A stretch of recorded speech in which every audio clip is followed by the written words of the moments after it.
Good YouTube, Quinn Wade coming to y'all with that instant basketball analysis on the Analysis Playground on YouTube, exclusively on there forever. And we're gonna talk about them Spurs. No Victor, no Wimby, no problem.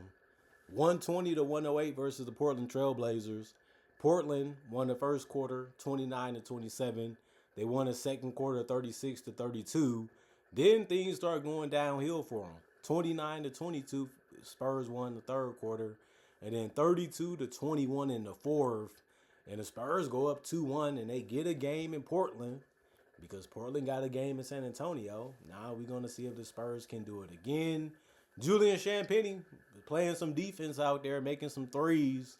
2 of 4 from 3, 3 of 7 from the field, 1 of 1 from the free throw line. He was the only starter to not score in double figures. He finished with 9 points, 6 rebounds, 1 assist, 1 turnover, 1 steal, 1 personal foul, and was a +7 in plus minus. He played his role, he played his game, and that's what you got to be happy about.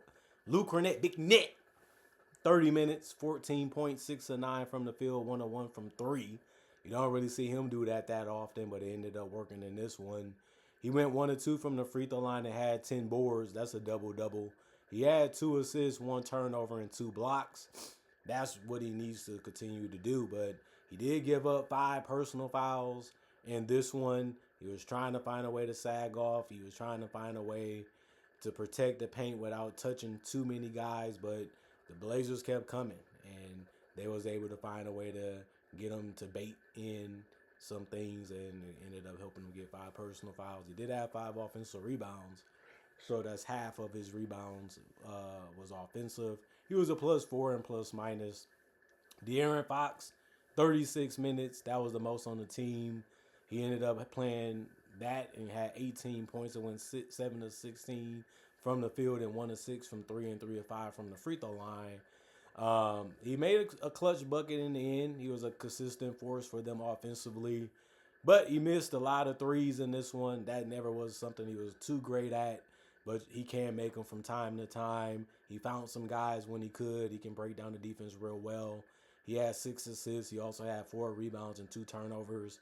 He also had 4 personal fouls in this one, was a +8 and plus minus.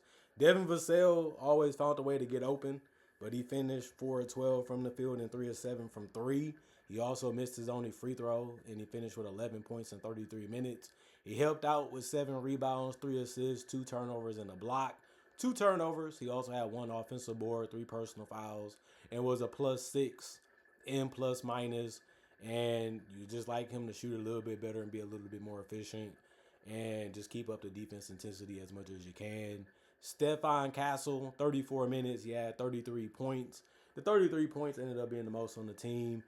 And you have to be happy with the fact that he didn't miss much. He only missed 8 shots, and he didn't miss any threes. He went 3 of 4 from 3, 10 of 18 from the field, 10 of 11 from the free throw line. Kept his dribble, got the shots to the spots that he wanted to be in, and was able to knock them down and find a way to keep getting to the free throw line. You know, he always had good confidence in himself. He always knew what he wanted to do a lot of the time. And it just worked in this game, and the Blazers just didn't know how to handle it, didn't know how to make adjustments, didn't know how to cover them. And this one, he had 2 rebounds, 5 assists, 4 turnovers, and a steal, 2 personal fouls, and was a -9 in plus minus. Harrison Barnes, 6 minutes. He missed his only shot, which was a 3. No turnovers, no personal fouls, and a -2 in plus minus. Keldon Johnson, 21 minutes. He had 5 points. He went 1 of 7 from the field, though. He really wanted to have a big game in this one. You can tell about how he was trying to score and how he was going about things. It just didn't turn out that way for him, especially near the basket. He did make his only 3. He also went 2 of 2 from the free throw line. He had 5 rebounds, 3 assists, 2 turnovers, 1 steal, 1 block, 1 offensive rebound, 2 personal fouls, and a +4 in plus minus. Carter Bryant, 23 minutes.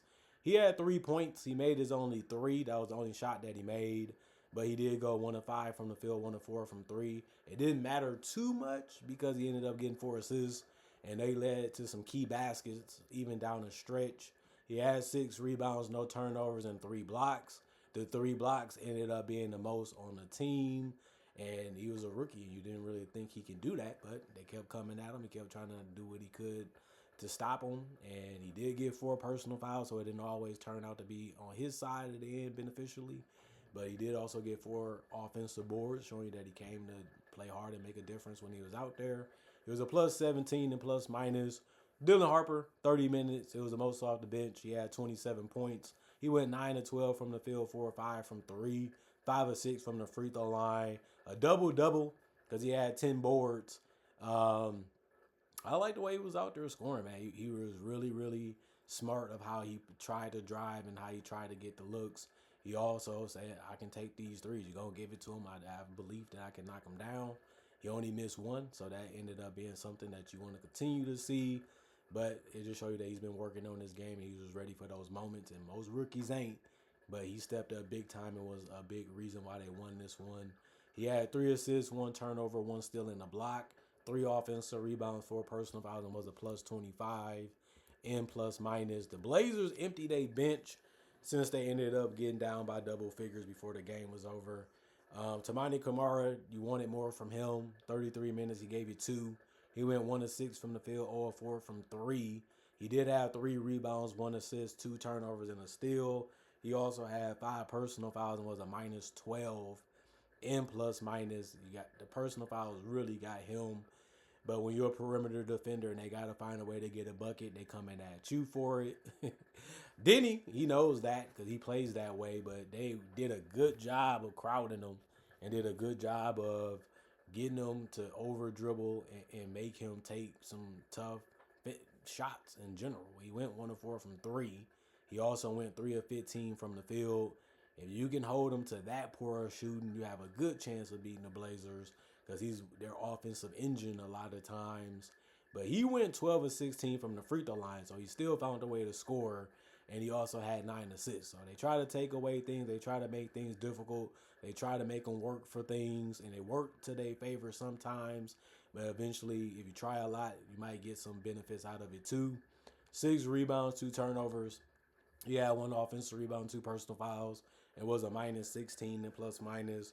Donovan Clingan played 20 minutes. You want a double-double out of him every game, but he couldn't do it. He had 7 points. He went 2 of 6 from the field, 1 of 3 from the three-point line, and he went 2 of 4 from the free throw line.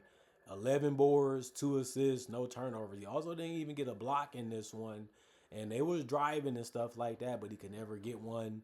And he only had 3 personal fouls. He also had 3 offensive boards, and it was a 0 and plus minus by the end of the game. Drew Holiday, 41 minutes. It ended up being the most on the team. He had a good impact on the game on both ends of the court. That's why he was out there a lot. The coach was seeing a lot of things he was doing for the team. 4 steals is one of them, and 12 of 18 shooting from the field. He was putting in that work on that jump shot because he went 5 of 9 from 3, and he didn't really have a lot of hesitation in those shots that he was taking anyway. He knew that he was going to have a big night, and he brought it. 6 rebounds, 5 assists, and then he had 2 turnovers, 2 offensive rebounds, 4 personal fouls, and was a minus 7 and plus minus. Scoot Henderson, 36 minutes. He had 21 points. He went 8 of 18 from the field, 5 of 10 from 3. So the jump shots was there for him. He's been a lot more confident in that shot, even from 3. And he has to be because he's a guard. You're not going to always get to the basket. You're not going to always get to the free throw line. But they still need you to be aggressive. And they still need you to be able to space the floor as well. He had 2 rebounds, 1 assist, 2 turnovers, and a steal. 4 personal fouls and was a plus 9 and plus minus. Jeremy Grant, 23 minutes, 13 points. It ended up being the most points off the bench, and he went 4 of 11 from the field, 2 of 5 from 3, 3 of 3 from the free throw lines. He can score in a lot of different ways. He showed that again tonight. They need him shooting, spacing, and driving as much as he can, but he's just going to have to make a couple more shots from the 2-point line going forward. He had 2 rebounds, no turnovers, 1 offensive board, 3 personal fouls, and was a minus 19 and plus minus. Chris Murray, 2 minutes. He had no turnovers, no personal foul, was a minus 2 and plus minus. Robert Williams III, 25 minutes, ended up being the most off the bench. And he ended up having 11 points. He went 5 of 8 from the field, or 1 from 3 and 1 of 2 from the free throw line.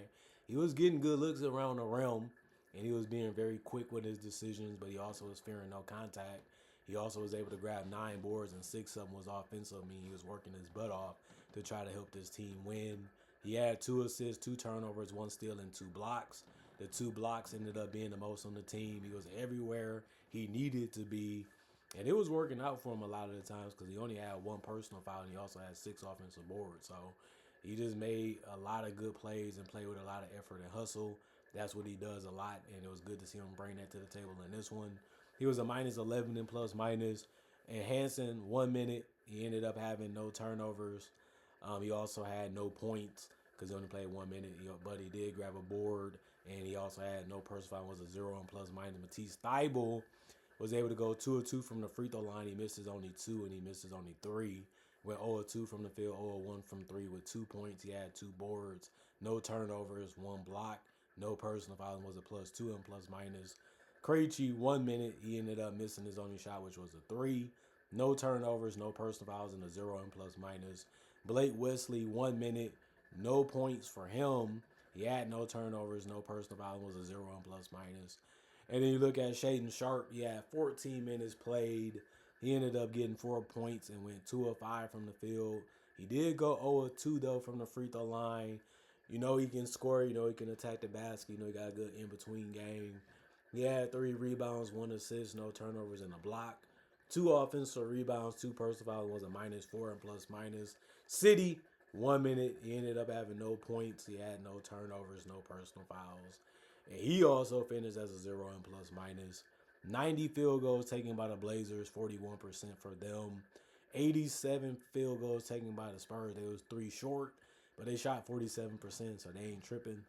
38 threes taken by the Blazers. They shot 37%. 33 taken by the Spurs. They shot 48%. 29 free throws taken by the Blazers. They shot 1 more than the Spurs, who shot 28. But the Blazers shot 69%. That hurt it in a close game because it was close throughout the fourth quarter and even before then. And the Spurs shot 79%. And then 50 rebounds for the Spurs, 45 for the Blazers. 21 assists for the Spurs, 27 for the Blazers. 10 turnovers for the Blazers, 13 for the Spurs. 7 steals for the Blazers, 6 for the Spurs. 4 blocks for the Blazers, 8 for the Spurs. 16 offensive rebounds for the Blazers, 14 for the Spurs. 29 defensive rebounds for the Blazers, 36 for the Spurs. 24 personal fouls for the Blazers, 25 for the Spurs. And man, the Blazers put a lot of work in. They did a lot of fighting, did a lot of battling. They didn't want to quit. They didn't want to give up, but they still found a way to lose this one. Good in-between game and mid-range game shooting for the Spurs. Good ability to find open guys after that when they broke down the defense to make threes as well. And the Blazers just missed a couple shots, and that was just enough for the Spurs to get the lead. Then once they got the lead, they was able to keep it, and they was able to close them out by double figures. The Spurs have a lot of shot creators. They have a lot of guys that's fast and quick on the perimeter. And then they had enough guys in the paint to where they was able to hold it down enough to still be able to get their boards and protect the paint when it mattered. So this was a tough loss if you're a Blazers fan, because you look at it like Wemby was out. We definitely have a chance to win another one since they won game 2. This one, they just let it go and get away from them. They got to refresh their minds. They got to get back in lock-in mode for the next one.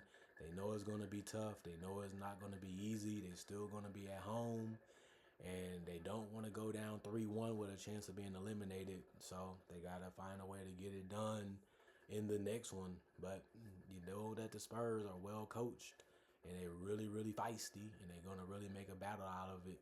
So they just got to be ready to be physical. They got to be ready to knock down their shots from the perimeter. And they just got to be ready at also keeping them off the free throw line as much.